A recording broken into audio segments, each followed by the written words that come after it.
Bonjour à tous, très heureuse d'être ici aujourd'hui pour introduire Colleen Murrell, qu'on a le plaisir d'accueillir cette semaine à l'Université Grenoble-Alpes. Donc elle est chercheuse invitée de l'école doctorale du LASIK et nous l'invitons avec les laboratoires ILCA4 et le GRESEC.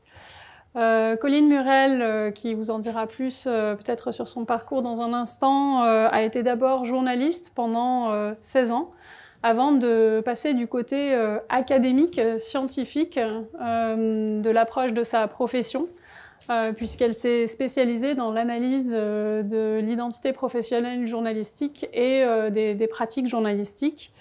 Voilà maintenant près de 20 ans que tu es enseignante chercheuse, d'abord longtemps dans différentes universités australiennes et puis actuellement donc tu es professeure à l'université à la Dublin City University.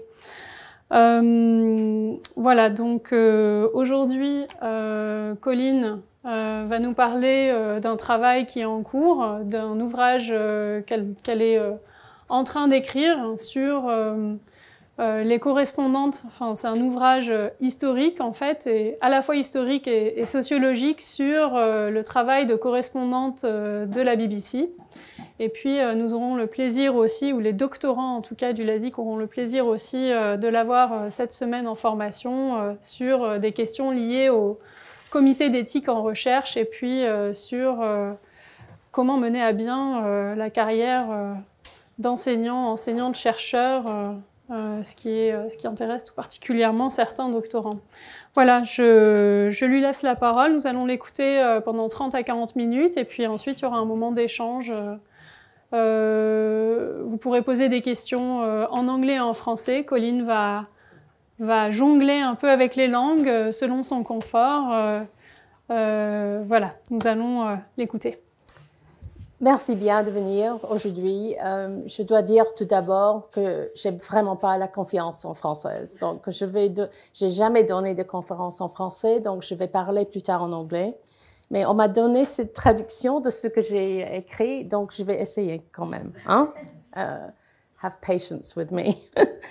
Je vais vous parler aujourd'hui d'un projet de livre sur lequel je travaille. Il s'agit d'un ouvrage de commande qui a pris du retard en raison de Covid, etc. Les bibliothèques ont été fermées et l'impossibilité de rencontrer certains correspondants étrangers. Je terminerai ce livre l'année prochaine, j'espère. Avant de rejoindre la sphère académique, j'ai travaillé durant ma carrière de journaliste dans la presse à l'étranger. J'ai exercé en tant que productrice, reporter et rédactrice en chef pour nombre de médias internationaux, dont la BBC. Depuis que j'ai rejoint le monde académique, je concentre mes recherches sur International News Gathering, qui est difficile à traduire. C'est les services internationaux. En examinant la communauté des correspondants, mais également les fixeurs et les autres membres de l'équipe, les producteurs, les caméramans, etc. Sur le plan théorique, je me suis appuyée sur Pierre Bourdieu et sa théorie des champs, ici le champ journalistique, comme champ de pouvoir. Le champ journalistique n'est pas aussi puissant que les champs économiques ou politiques, mais il reste important pour rendre compte et influencer la façon dont la sphère publique est représentée. J'étudie la manière dont les gens se positionnent en tant que journalistes, comment ils acquièrent de l'expérience et interagissent avec les autres pour favoriser leur réussite professionnelle. Je m'intéresse à ce que Bourdieu appelle l'habitus, c'est-à-dire la trajectoire des journalistes depuis leur enfance jusqu'au sommet de leur profession, en passant par un parcours professionnel qui leur permet d'acquérir un capital culturel intégré et institutionnalisé.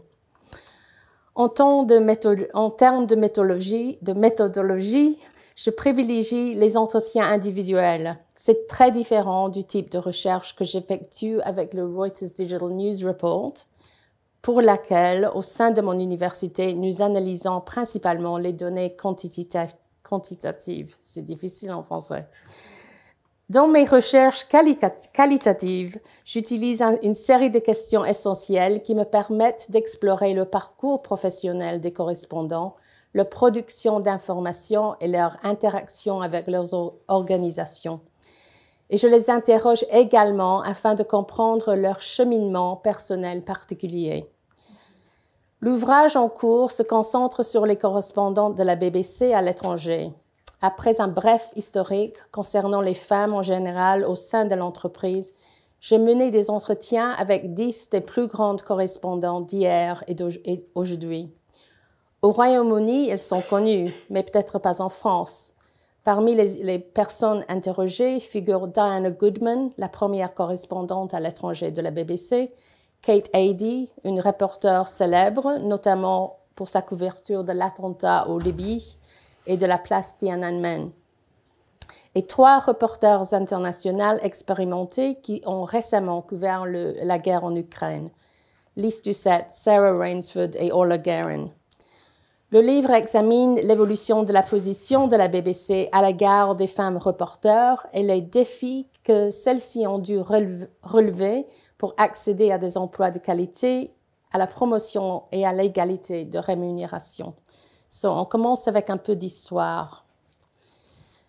Donc, la BBC, sorry, I'm going to speak in English now. The BBC was founded in 1922. It's actually 100 years last week. So the BBC is having a great big celebration at the moment. But if we look at some other dates that were important around the time that the BBC was founded, you can see that in 1918, women aged over 30 were given the right to vote. Women didn't actually get the full vote at 18 until 1928. The University of Oxford was the second to last university to allow women to become full members to take degrees. Cambridge actually didn't do that till 1948. Therefore, when the BBC started, it targeted recent women graduates from the universities, including from Oxford, but they all began their working careers as secretaries. So an important person in terms of employing women was the first Director General of the BBC, Lord Reith. He was an important figure in terms of conceiving the policies of the BBC. He decided that they were to inform, to educate, and to entertain. And this remains the mission of the BBC to this date. In 1926, we have here a memo that he sent to his station managers across the country, which said, "The class of women we are now employing, or should be employing, is such that they should rank on the same footing as men assistants. They should be as eligible as men for promotion. There's no reason why a woman should not be a station director. Although, of course, I realize it would be extraordinarily difficult to find one suitable."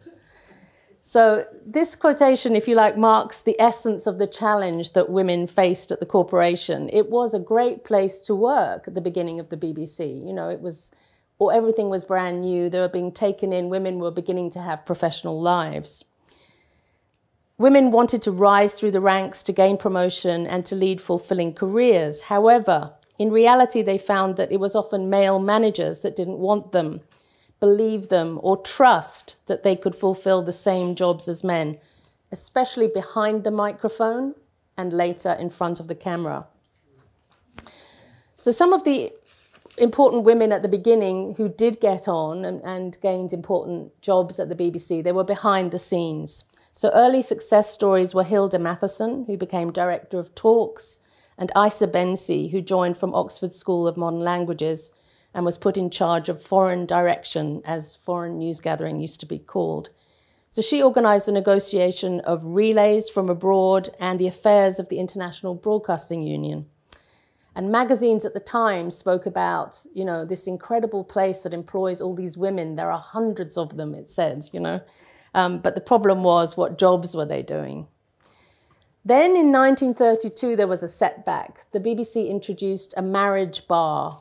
I don't really know what that would be in French, but it made the BBC the same as the civil service, which was to say that they were no longer recruiting married women, and if somebody got married, they had to leave. So this marriage bar was actually suspended during World War II, and it was lifted finally in 1944. But if women wanted to stay at the BBC before that happened, so in the 30s, the 20s and the 30s, they had to be most exceptional. There was a marriage tribunal hearing that was convened, and if these people were deemed to be most exceptional, they could stay. However, there were still enough single or unmarried women to fill the lower positions. So I'm moving on here to my first profiled correspondent, and this is Audrey Russell. So Audrey Russell was the first woman reporter at the BBC. She was talent spotted in 1942 when she was working as a fireman. And she gave an interview to a BBC reporter, and they sort of said, would you like to contact the BBC? We might have some work for you. She was offered a job with the Overseas Service and finally became a fully accredited war correspondent in 1944. Now, you've got to realize that actually there were foreign correspondents from other countries working, and there were British foreign correspondents working for the newspapers. But this was in the BBC, and there weren't foreign correspondents at the time who were women. So during the war, she spent time in France, in Belgium, and the Netherlands. She was covering the Allies' liberation of occupied Europe. I'm just going to play you a little bit so you can have a sense of who she was. Bear with me while I track it down. Here we go. This is Audrey Russell speaking from Dover. Yesterday was a bad day for this town. Things started pretty early. Indeed, the first shelling warning went when I was in my bath. I heard a few distant explosions, but by breakfast time the all clear went, but it didn't last for long. As we drove through the town on our way to visit a gun site on the cliff, the warning went again. And as we rounded a corner, we saw a party of school children being shepherded and scurried into a shelter. They seemed pretty accustomed to it. And in no time at all, the streets were completely deserted. We were rather glad when we got to the top of the cliff. There's something ominous about those empty, battered, shuttered streets, grimly waiting for what may come. Soon we could hear our bombers going out towards the opposite coast. We watched them out of sight, but it was only a matter of seconds before pillars of black smoke rose up on the horizon. I watched shells falling short of Dover Harbour into the water, making white water spouts as they dropped. Two fell just short of the cliff below us, and the ground shook as one crashed down in a field behind us inland. Okay, so you get a feeling. She's got, in English, we would call that a cut glass accent. She's, you know, from an upper middle class background. She's done some acting, which is interesting because that does come up a little bit in the interviews that I've done, that lots of correspondents had actually done some acting. So after the war, she worked as a home news reporter, and finally, after much trying, as a live commentator. That's the job that she really wanted, to cover big events and to speak live. She had to contend with men who were being given the better jobs, and she threatened to resign, and then she was given some better jobs, including in television and in commentating. She also had to deal with some of the what they often call in the BBC, the big beasts, the big men of broadcasting. And one of them was Richard Dimbleby, whose children then went on to become famous journalists as well. So Richard Dimbleby told her that women couldn't do live commentating because they didn't have the stamina. You know, they wouldn't last, they wouldn't manage. And later, when she was allowed to go on royal tours, she also discovered that men were being paid more than her for the same work. She said, I was very angry when, on one occasion, I discovered on a royal tour that one commentator was being paid £25 a week more than me, which was a lot then. And we were both doing exactly the same job, exactly the same weary miles. And in fact, I think my output was larger than his. I resented that and I complained. And the BBC gave her some more money. Then there was a large gap between Audrey Russell and there actually being any women news reporters or correspondents. There were some women on the radio working on consumer programs and on women's programs, but not actually in news. So there's a gap until Kate Adie appears. In the meantime, in the background, there were a whole lot of inquiries going on. The 1970s were a big time for equality for women. So there was the Women in Media pressure group, which was campaigning to allow women to read the news. But in BBC management, they were saying, well, women don't have the right voices for news. They're not seen as serious enough. It's seen as, you know, and they also argued that actually women listeners wouldn't want to hear women on the radio, they decided. In 1973, there was a Women in the BBC confidential survey, which found that only 5% of management jobs were held by women and none of the top jobs.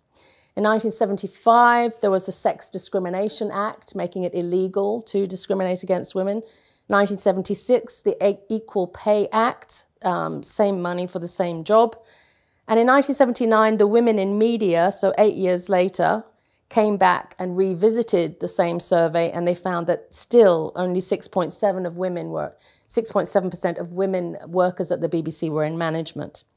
And finally, in 1984, there was the Sims report, which said that only 6 jobs out of 175 top jobs were held by women. So you can see the problem. In the meantime, this new woman reporter appeared on the scene, and suddenly she was everywhere. And this was Kate Adie. So Kate Adie was the adopted daughter of northern middle-class parents. She studied Scandinavian languages at university. She spent a year in subarctic Sweden during her studies as the only, I think she was made an honorary consul up there because there wasn't anybody else who spoke English in the area. She then spent time in Berlin, where one of the formative experiences for her was getting arrested and put in jail overnight because there were so many student protests going on, and she just got swept up. She didn't even necessarily know what the protest was about, but she found the reaction quite extraordinary. And this got her interested in journalism. In the early 1970s, she worked for Radio Durham as a station assistant when it was all male, but soon she was doing everything. She moved to Radio Bristol, and she was there for another 7 years. And then in 1976, by local television in Bristol and Southampton. She said she worked twice as hard as any of the men she had to prove herself, but she was often given this, what they call the soft stories. Intriguingly, at the end of this, she got a scoop about a double murder that had happened. And so she went off and covered this. And she got sacked because she was actually meant to be covering an embroidery competition at the time. So she took her story and she took it to the National News Desk in London, and they ran the story. And from then on, she worked for national television. So it's hard to overstate the effect that Kate Adie had on young women at the time, you know, including myself. I thought, you know, it was amazing to see this woman bouncing around the world and doing all kinds of different stories. And some of the sort of high points of what happened to her was that in 1979, in the National Television reporters' room, she was the only female. In 1980, she got her first big break when she happened to be rostered on overnight when the SAS liberated hostages from the Iranian embassy. It was a big story in London, and she spoke for hours about what was happening, and she was telling people exactly, you know, who was coming and going, etc. And then she became quite well known. After that, she worked everywhere, including in Northern Ireland, which was often at the time of the Troubles, you know, quite dangerous. She also controversially covered the American bombing in Tripoli, and she had a big row with Margaret Thatcher at the time because they really didn't want this to be shown, and they kept trying to imply that Kate had cheated in some way with this footage, which is something that follows her a bit. You know, whenever she does really well, other correspondents point to her and say, oh, that wasn't how it happened, or there's quite a lot of jealousy in journalism. And then her the story that she says now she's was the biggest story of her career was actually Tiananmen Square. I'll play you a little bit of this. The noise of gunfire rose from all over the center of Peking. It was unremitting. On the streets leading down to the main road to Tiananmen Square, furious people stared in disbelief at the glow in the sky, listening to the sound of shots. Heading down the road was a hazardous business, but hundreds of people cheered as buses were set alight and army trucks caught fire too. They yelled and shouted, and then as troop lorries were seen moving down the road, there was gunfire from those lorries. The troops have been firing indiscriminately, but still there are thousands of people on the streets who will not move back. The bicycle rickshaws scooped up the injured, others were shunted onto bikes and pedaled to hospital. Many were carried away by frantic local residents. There was confusion and despair among those who could hardly credit that their own army was firing wildly at them. Many were bystanders, perhaps naive about the savagery of the situation. Indeed, it was hard at times to grasp that this army was launching into an unarmed civilian population as if charging into battle. From Tiananmen Square, the sound of gunfire sounded like a battle, but it was one-sided. A line of soldiers was strung out facing a huge crowd. The air was filled with shouts of "Fascists! Stop killing!" We were in the line facing the troops. They were about 250 yards away. Young people were singing the Internationale to a background of gunfire.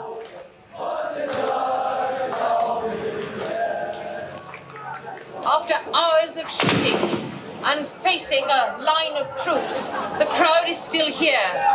They're shouting, "Stop the killing and down with the government." A huge volley of shots just as I left the front line caused panic. The young man in front of me fell dead. I fell over him. 2 others were killed yards away.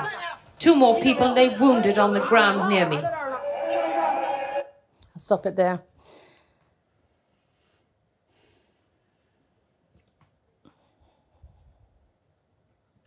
So after she got back, she became the BBC's chief international correspondent, and she covered other major stories, such as the Gulf War in 1990-91.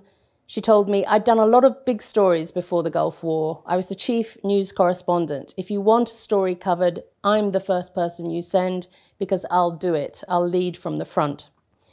She covered the Balkan Wars from 1991 onwards, and also stories like the Rwandan genocide. In terms of pay equality, Kate had this to say: "The BBC used to be open, fair, and public, but the Director General John Birt, this was in the 1990s, changed it into a business model where you had to negotiate. A friend told her to double the money she asked for in a promotion bid, which she did successfully." When later revelations came out in 2017, which I'll come to, which showed that women weren't being paid the same, she said that they were sneaky and unfair. But, you know, and this is one of the things that comes up again a lot with women, we were so privileged, so yeah, okay. You have to sleep in ditches, people will attack you, you'll get a great deal of abuse in some places. But the bonus side is this wonderful, wonderful insight into people's lives and sometimes great events. So Kate Adie is now retired from journalism, but she's Vice-Chancellor of Bournemouth University. Now, this is a picture from the 1980s of the BBC's correspondents abroad, and you can see that there are 29 men, but by the 80s, the late 80s, they had found 2 women to do the job. This is mostly from the side of the World Service, but also from domestic. So you can see they're placed all around the world, but only 2 are women. There's one here, Liz Blunt, and Diana Goodman. So Diana Goodman was, hold one second. She started out as the Bonn correspondent, much to everybody's amazement. She was there to cover the German story. And afterwards, she went on to be the East Berlin-based correspondent for Eastern European correspondent. Liz Blunt, who you see there on the right, a few months after the appointment of Diana Goodman, she became the West Africa correspondent based in Liberia, in Abidjan. But from there, she covered 20 different countries in Africa. She didn't stay working as a correspondent. She went back to the World Service and worked her way up the ranks, putting programs out, etc. But Diana stayed in correspondence and went on then to become the Moscow correspondent. So Diana Goodman was a New Zealander who worked her way through local BBC radio to get up to these jobs in Europe. When she got to Bonn, the very nice outgoing correspondent gave her a stack of a file with information for advice to your wife on shopping and expat organizations, and throughout the correspondence was mentioned in the file as a man. So she worked on most Eastern European stories of the day, meeting or reporting on Kurt Waldheim, Erich Honecker, and Angela Merkel when she was a PhD student, Václav Havel and Lech Wałęsa. She covered the end of 4 countries, East Germany, Yugoslavia, the Soviet Union, and Czechoslovakia. And during the Lebanese Civil War, listeners wrote to the BBC to accuse the corporation of putting male colleagues in danger because they would go out of their way to protect her. So really, it wasn't fair on them. And now, an interesting one of the 10 that I've interviewed is Carrie Gracie. So Carrie Gracie really spent most of her life working on China. She grew up in Scotland. She studied PPE, philosophy, politics, and economics, which is the kind of this, it's the, what you would call the degree of leadership in the UK. Boris Johnson, Rishi Sunak, the head of the Labour Party, have all done this same degree. It's the sort of degree that sets you up for a life in politics. However, that was not what Carrie wanted to do. And after her time in Oxford, she spent a year in China teaching out in the countryside. She then joined the BBC and worked for the Africa service for a while. But she was taking night classes in Chinese, which would eventually lead to a degree in Chinese. In 1991, she was sent to Beijing as a reporter, which is a lesser title than correspondent. The correspondent was a man. A few years later, so she's worked for 4 years in China, and Carrie left the BBC when she didn't get the China correspondent job. She came back to London. She worked for different organizations. She had a child. She got married. In 1997, she returned to Beijing because she was really wanted to get back into the field with an Irish accreditation for RTE, for the RTE organization. She worked there for a while for RTE, and then the BBC poached her back into the fold, and she became the China correspondent at that point. Sadly for her, in 1999, her child got sick and she went back to the UK, where she then did about 13 years of working as a World Service television presenter. Finally, however, she returned in 2014 as the China editor. So it's at this time that she's actually got the very job that she was after. And she was assured that she was being paid fairly for, in the comparison to people with similar posts. She did the job half from London and half from Beijing. And then in 2017, there was a bombshell at the BBC. They start to have to publish the salaries of their employees. A bit like in Norway, everybody knows what everybody earns, but that's not the case in the UK. And because it was a public company, they had to. And then everybody was terribly surprised to find that men earned 9.3% more than women. But for Carrie, it was more concerning because the 2 people who held similar posts to her, like the North American editor, John Sopel, was making 50% more than she was. She was very angry, and she spoke to the BBC and she said, but you said I was getting the same. And they came back with this. She took she took this evidence to Parliament, saying that the BBC grievance process had concluded she was paid less because she was in development, which, considering she'd worked on and off on China for 30 years and was now the China editor, was too much for Carrie. She took them to court, and she got a very large payoff, which she paid to the Fawcett Society, which is an organisation in the UK for getting more women into Parliament. She said it's unacceptable to talk to your senior women like that. Which brings me to Lyse Doucet. So another, what you would call a wild colonial girl, this time from Canada. So Lyse Doucet grew up in New Brunswick, and her background is Acadian, Irish, and Mi'kmaq. She attended Queen's University and the University of Toronto, specializing in international relations. When she left university, she joined an organization called Canadian Crossroads International, and she was sent to Abidjan. When she was there, however, she thought, no, I really want to be a journalist. So she started to freelance, and she started to work with the BBC correspondent in Abidjan, and he did the main stories, and she said, I did culture and arts, and at university I had taken a couple of modules in African agriculture, so she was also able to report on those areas. So she did that for 5 years, and she went back to London. She worked in the World Service newsroom, but she wasn't happy because she wanted to be outside. So she decided she'd go to Pakistan. It was a place that interested her, but the problem was there was already a Pakistan correspondent. So she looked at the map and she decided, well, okay, the BBC's not covered over here, and that was Iran, Afghanistan, and parts of more dangerous provinces of Pakistan, and she moved to Quetta. So to begin with, the Pakistan correspondent wasn't happy. What's she doing in Quetta? He writes back to the BBC, what's going on? When she was in Quetta, she met a lot of important people from who would go on to become Afghan politicians and prime ministers, including Hamid Karzai.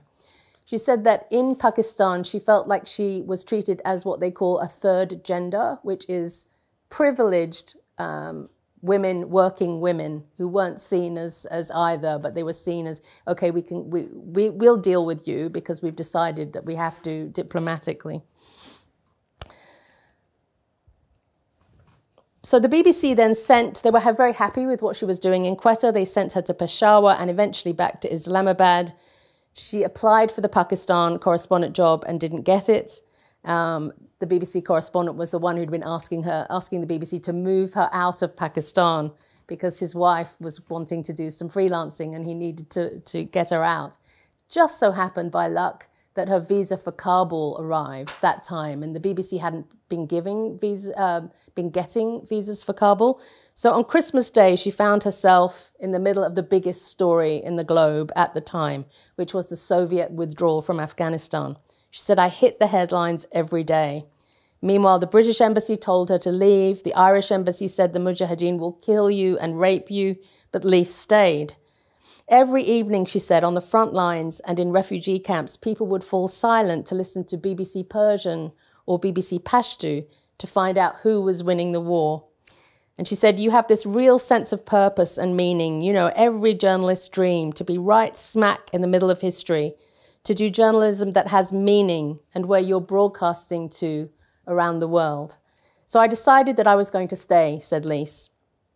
She then had a problem with another correspondent who she called Mr. Moscow, who turned up in Kabul and wanted Lyse to understand and asked the BBC to make her understand that he was the main correspondent traveling to Kabul. And this time the BBC said, no, we're supporting Lyse. Lyse can do one side of the fighting and you can do the other. Then eventually she became the correspondent for Pakistan and asked them to add Afghanistan, which has remained one of her main interests over the years. She went on to other jobs. She opened the BBC office in Jordan, and she did a lot of reporting in Iran. In 1995, she became the World Service correspondent in Jerusalem. But throughout her time at the BBC, Lyse has also had problems because of her accent.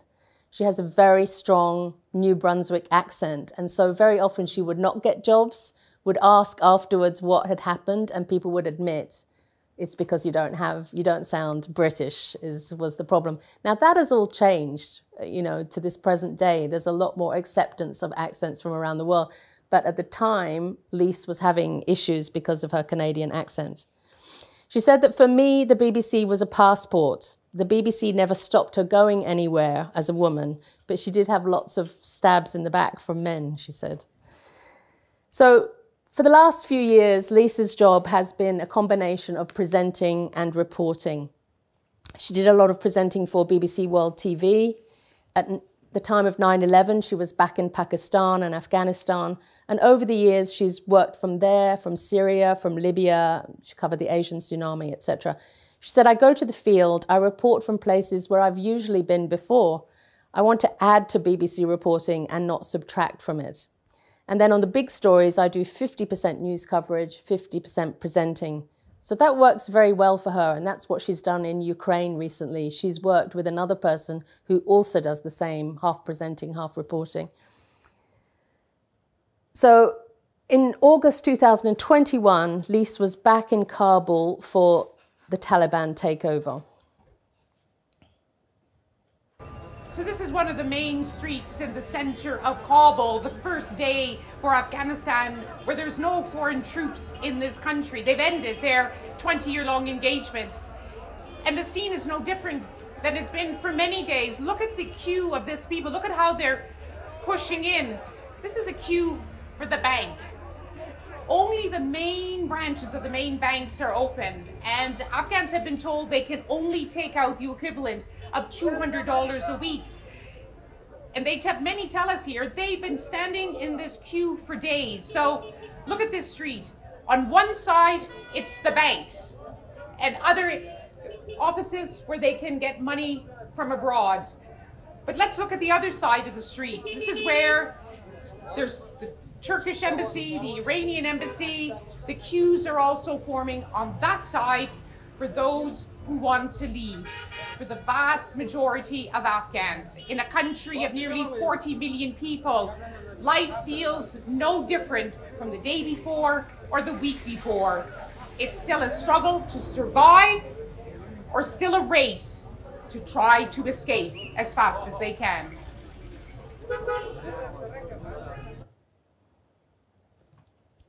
Okay, so if you look at what's going on now, so we're up to the present day, 2022, in terms of Ukraine reporting, there are lots of women out there. In particular, Lyse again, Sarah Rainsford, who for... I'm here to announce the completion of our withdrawal from Afghanistan. Sorry. In the end of the military mission to evacuate American citizens, 1 second. third country nationals, and vulnerable Afghans. The last C-17... Got rid of him. Okay. Hold a second. Yeah, so there have been lots of women reporting out there, including Sarah Rainsford, who was deported from Moscow after 20 to 30 years reporting on Russia. Orla Guerin, who's Irish, who's been like the main war correspondent for the BBC for years. And I was very happy. I took this screenshot of my television at the beginning of the war in Ukraine, because for once it's not just one single woman out there and lots of men talking to her. This time there were lots of women. They were talking amongst themselves about Ukraine. So on the left we have Kate Adie, who's the Europe editor. In the middle, Sarah Smith, who's the North America editor. And on the right, Laura Kunzberg, who was the politics editor. So it's, you know, it's a different scene now to how it was. Like, great strides have been made. So in conclusion, I would say that women have had so many challenges to hold the microphone and to get behind the camera. The BBC has not paid women fairly and has been forced to uncover pay secrets and to make amends. And these women have overcome so many obstacles to get to the top of their profession, where very often the problem is not always BBC management, but sometimes it's been male correspondents.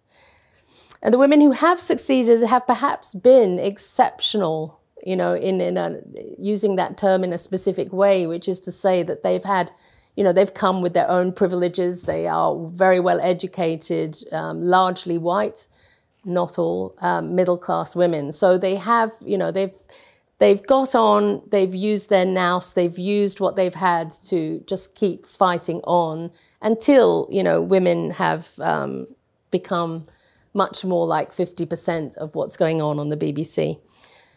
And there will be many other correspondents that I'm profiling in my book, so I hope that when it comes out that you'll have a look at it. And thank you very much for your attention. I'm ready for questions.